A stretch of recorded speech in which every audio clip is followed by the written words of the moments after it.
लकल हम्द या अल्लाह अस्सलातु वस्सलामु अलैका या रसूल अल्लाह अम्मा बअद। सिलसिला है हमारे नाज़रीन के नाज़रात के किए हुए सवालों के जवाब देने का। ख्याल रहे कि हमारे नाज़रीन और नाज़रात हमारे चैनल के वीडियोस के कमेंट्स में अपने सवालात को लिखते हैं। हम उनके सवालों के जवाबात कुरान और हदीस और दीगर किताबों के हवालों से पेश करने की सआदतें हासिल करते हैं। अगर आपका भी कोई सवाल है तो आप अपने सवाल को हमारे चैनल के किसी भी वीडियो के कमेंट्स में लिखिए। आपका सवाल हम तक पहुंचेगा। इंशाअल्लाह हम आपके सवाल का जवाब भी पेश करने की सआदतें हासिल करेंगे। हमारे नाज़रीन में से किन्होंने पूछे हैं कि आज़ान का रिप्लाई करने का तरीका क्या है, यानी आज़ान के जवाब देने का तरीका क्या है। जब मस्जिद में आज़ान हो रही हो तो उस आज़ान का जवाब चूंकि दिया जाता है तो उस जवाब देने का तरीका क्या है, ये हमारे नाज़रीन में से किन्होंने पूछा है। मैं जवाब अर्ज कर रहा हूँ, तवज्जो के साथ सुनिए कि आज़ान का रिप्लाई करने, आज़ान का जवाब देने का तरीका क्या है। मैं अपनी बात शुरू करता हूँ आज़ान के जवाब देने वाले एक साहबे रसूल की अजीमुशान फजीलत से। आप पहले एक फजीलत सुन लीजिए ताकि आपकी दिलचस्पी इस पर मजीद हो जाए, और जो नए नाजरीन हैं जिनका सवाल नहीं है वो सुने तो वो भी आज़ान का जवाब देने की कोशिश करें। इसके लिए ये एक हदीस पाक से मैं अपनी बात शुरू करने की सआदतें हासिल कर रहा हूँ। हजरत सैयदना अबू हुरैरा रज़ियल्लाहु तआला अन्हु फरमाते हैं कि एक साहिब जिनका बज़ाहिर कोई बहुत बड़ा अमल नहीं था, एक ऐसा शख्स जिनका बज़ाहिर ज़ाहिरी तौर पर कोई बड़ा अमल नहीं था कि बहुत बड़ा नेक काम करता हो, ऐसा नहीं था, उनका इंतकाल हो गया। तो रसूलुल्लाह सल्लल्लाहु अलैहि वसल्लम ने सहाबाए किराम अलैहिमुर रिज़वान की मौजूदगी में गैब की खबर देते हुए इरशाद फरमाया। अल्लाह के आखिरी नबी सल्लल्लाहु अलैहि वसल्लम ने गैब की खबर देते हुए उस शख्स के इंतकाल के बाद इरशाद फरमाया, क्या तुम्हें मालूम है कि अल्लाह ताला ने इसे जन्नत में दाखिल कर दिया है। जिस शख्स का इंतकाल हुआ था उसके बारे में खबर देते हुए आका करीम फरमाते, क्या तुम्हें खबर है कि अल्लाह तबारक व तआला ने इसे जन्नत में दाखिल कर दिया है। इस पर लोग मुताज्जिब हुए, जो लोग थे वो ताज्जुब में पड़े कि इनका तो बहुत बड़ा कोई अमल भी नहीं था, लेकिन ये जन्नत की बशारत रसूलुल्लाह की ज़बान रिसालत से मिल रही है। ये सहाबाए किराम को ताज्जुब हुआ। चुनांचे एक सहाबी रज़ियल्लाहु तआला अन्हु उनके घर गए। आका करीम से तो नहीं पूछा, लेकिन एक सहाबी रसूल उस शख्स के घर गए जिस शख्स का इंतकाल हुआ था, उनके घर गए और उनकी बेवा सहाबिया रज़ियल्लाहु तआला अन्हा से पूछा कि उनका कोई खास अमल हमें बताइए। कोई तो एक खास काम ये आपके शौहर करते होंगे कि कोई तो एक खास बात होगी जो आप हमें बताइए। तो उन्होंने जवाब दिया, वो जो इंतकाल किए थे उनकी बेवा बीवी ने जवाब दिया, और तो कोई खास बड़ा अमल मुझे मालूम नहीं, सिर्फ इतना जानती हूं कि दिन हो या रात जब भी वो आज़ान सुनते तो जवाब जरूर देते थे। यानी ये अमल उनका खुसूसी तौर पर उनके घर में भी लोगों को पता था कि ये बड़ा वो तवज्जो रखते थे कि चाहे रात की आज़ान हो चाहे दिन की आज़ान हो, अगर आज़ान हो रही है तो जवाब जरूर देते थे। तो जवाब देने वाला जो शख्स था, बहुत सारा और उनका नेक अमल नहीं था, सिर्फ इस अमल की वजह से अल्लाह ताला ने उसकी मगफिरत फरमा दी। तो आज़ान का जवाब देनी चाहिए। उमूमन लोग बेतवज्जुही का शिकार हो जाते हैं आज़ान के वक्त, इधर उधर के ख्यालात में, गुफ्तगू में, बातों में पड़े रहते हैं। अपनी टीवी वगैरह बंद तो कर देते हैं लोग, उमूमन या बंद तो कम ही लोग करते हैं, लेकिन कुछ ऐसे होते हैं जो साउंड कम कर देते हैं, या बंद कर देते हैं या साउंड कम कर देते हैं, लेकिन इंतजार रहता है कि आज़ान खत्म हो तो हम इसको चालू करें। तो ये तो अजीब सी बात हो गई, बंद कर देते, ऐसा बंद कर दिया तो चालू ही नहीं करते। देखना ही नहीं बुरी चीज है, लेकिन अगर देख रहे हैं, अल्लाह ना करे देख रहे हैं, तो आज़ान हो रही तो बंद करके आज़ान के बाद नमाज की तैयारी हो जाए, नहीं, बल्कि ये इंतजार रहता है कि आज़ान खत्म हो जाए तो हम इसको दोबारा चालू कर लें। ये बहुत अजीब व गरीब मुसलमानों की सूरत हाल हो गई है। तो आज़ान का जवाब देनी चाहिए। ये रिवायत तारीख दमिश्क ले इब्ने असाकिर जिल्द नंबर 40 सफ़ा नंबर 412 और 13 में अल्हम्दुलिल्लाह ये रिवायत मौजूद है। अल्हम्दुलिल्लाह, ये तो आप एक फजीलत मैंने आपको लगे हाथों सुनाने की सआदत हासिल किया।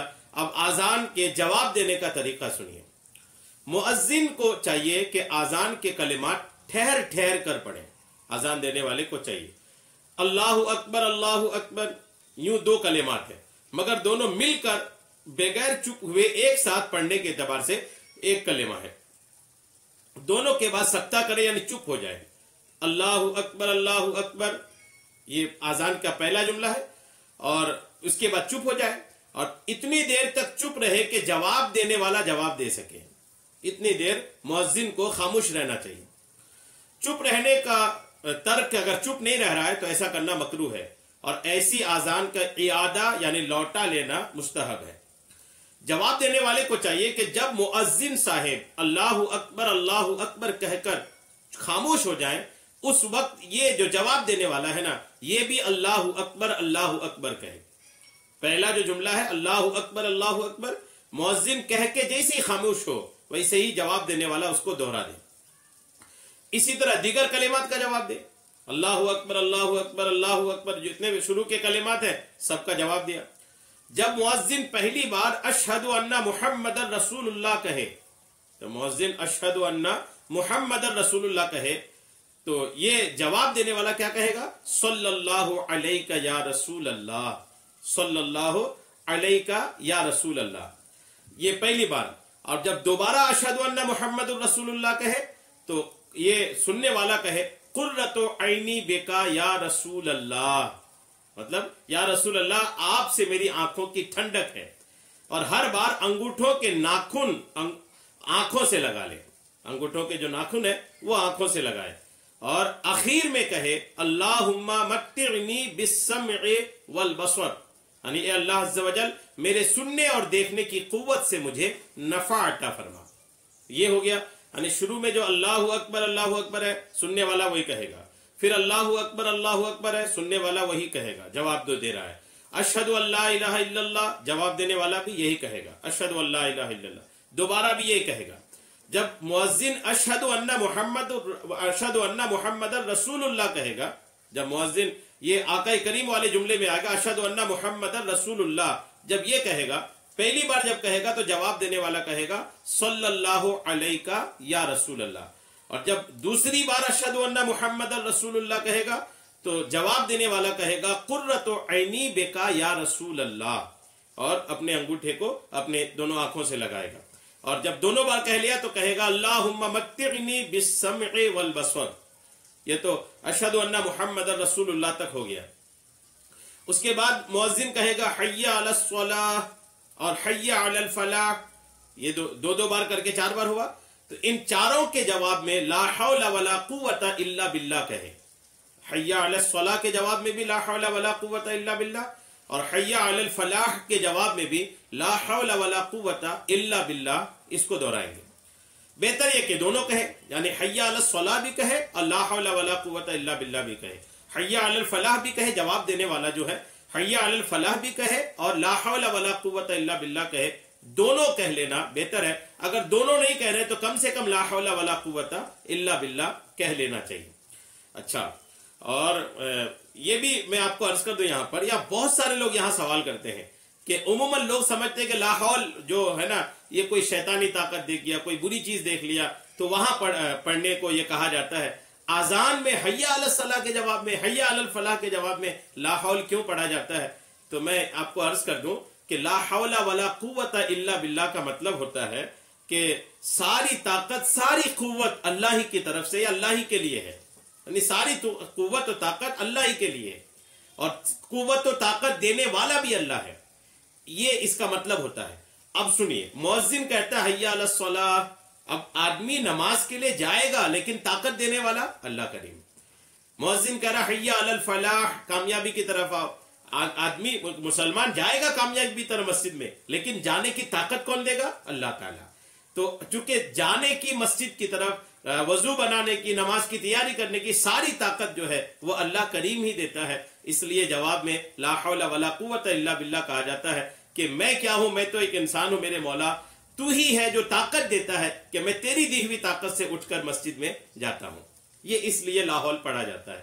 یہ میں نے بیچ میں ایک بات آئی تو کلیئر کر دیا. اور لا حول ولا قوت الا باللہ کے ساتھ مزید یہ بھی اس میں ایڈ کر سکتے ہیں ما شاء اللہ کانا وما لم یشاء لم یکن. ما شاء اللہ کانا وما لم یشاء لم یکن، یہ بھی اس میں بڑھا سکتے ہیں. اچھا، فجر کی اذان میں حی علی الصلاۃ حی علی الفلاح کے بعد مؤذن صاحب الصلاۃ خیر من النوم کہتے ہیں. الصلاۃ خیر من النوم. تو اس کے جواب میں کیا کہنا ہے؟ सदक्ता व बरिरता व बिलहक नतक्ता, ये इसका है, सदक्ता व बरिरता व बिलहक नतक्ता, यानी ये अस्सलातु खैरुम मिनन नौम के जवाब में जवाब देने वाला कहेगा। तो ये तो हो गया। उसके बाद फिर अल्लाहु अकबर है, उसका जवाब वही है। फिर ला इलाहा इल्लल्लाह का जवाब भी वही है। अच्छा, आजान के साथ मैं अर्ज कर दूं, इकामत का जवाब भी मुस्तहब है, इसका जवाब भी उसी तरह है। फर्क सिर्फ इतना है कि कद कामतिस सलाह के जवाब में कहे अकामहल्लाहु व अदामहा मा दामतिस समावातु वल अर्द, यानी जब कद कामतिस सलाह इकामत कहने वाला कहेगा तो जवाब में कहा जाएगा अकामहल्लाहु व अदामहा मा दामतिस समावाति वल अर्द। ये आप याद रखिएगा। उम्मीद है कि मेरी बात आपको समझ में आई होगी। आजान का ये मुकम्मल जो जवाब है देने का तरीका जो है मैंने आपको अल्हम्दुलिल्लाह किताबों के हवाले से अर्ज कर दिया। अगर कोई बात समझने से आपको रह गई हो, अगर कोई बात आपको समझ में ना आई हो तो आप हमें कमेंट्स में लिख सकते हैं। इंशाअल्लाह मजीद हम इसको वाज़ेह करने की कोशिश करेंगे। जवाब बिल्कुल आसान है। अल्लाहु अकबर का जवाब तो वही है, अशहदु अल्ला इलाहा इल्लल्लाह का जवाब भी वही है, बस अशहदु अन्ना मुहम्मदन रसूलुल्लाह का एक जवाब है, और हय्या अलस सलाह हय्या अलल फलाह, ये जो चार कलिमात है इन चारों के तो जवाब है ला हौला वला कुव्वता इल्ला बिल्लाह। याद रखने वाली चीज ज्यादातर जो है वो है ये कि फजर की अजान में जो अस्सलातु खैरुम मिनन नौम है उसके जवाब में जो पढ़ा जाता है वो आपको याद रखना बहुत जरूरी है। उसके जवाब में है सदक्ता व बरिरता व बिलहक नतक्ता, ये आपको याद रहनी चाहिए।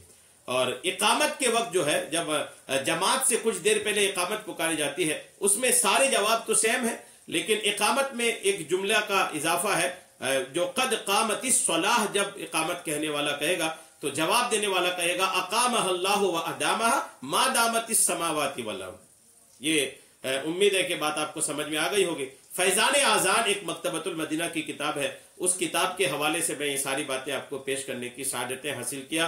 अल्लाह तबारक तआला हम सबको आजान का एहतराम करने और आजान का जवाब देने की सआदतें नसीब फरमाए।